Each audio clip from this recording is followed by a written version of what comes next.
faire comme ça, hein, je Ça pourrais veut les dire citer. pour vous, Attendez, pardon, ça veut attendez. dire pour vous que le racisme Attendez. est une opinion comme les autres. Je n'ai pas fini ma démonstration.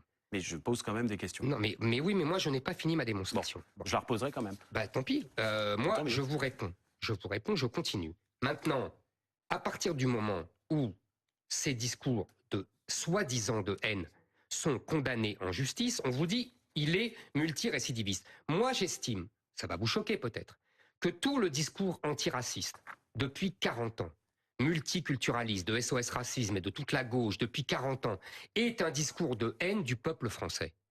Est-ce qu'ils sont condamnés? Non. Parce que les juges ont estimé que ce n'est pas ça. Vous voyez qu'il y a un parti pris. Ce que je veux vous démontrer, c'est que tout cela relève de la subjectivité et de l'idéologie. Et donc, il faut supprimer ces lois liberticides. Ça a commencé avec la loi Pleven de 1972. Il y a eu la loi Moi, Guesso je suis aussi, pour le... Absolument, je suis pour le free ça veut speech, dire que comme disent les Américains. vous considérez, si vous êtes au nom du free speech, que le racisme aujourd'hui est une opinion comme une autre. Mais ce n'est pas une opinion. Arrêtez de me Ce que vous dites, elle ne devrait plus amener à une condamnation. Je vous répète, qu'il faut savoir ce qu'on appelle racisme, il faut savoir ce qu'on met dedans de discours de haine.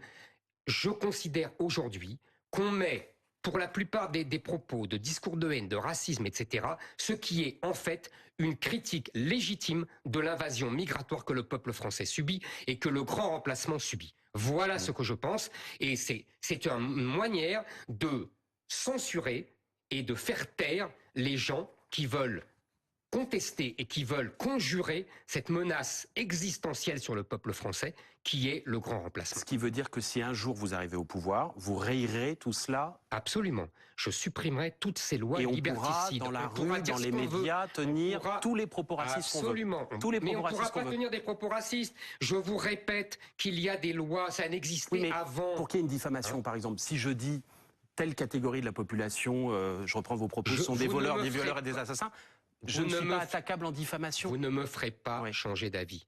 Je suis pour la liberté. La démocratie, c'est la liberté d'expression. Si cette loi qu'Emmanuel Macron souhaite... Vous m'entendez? Oui, c'est je vous entends parfaitement. d'expression. Si cette loi passe, est-ce que vous ferez un peu plus attention à vos propos qui vous ont valu déjà une bonne série de condamnations? Ben vous voyez, c'est ça l'objectif. C'est que je me taise.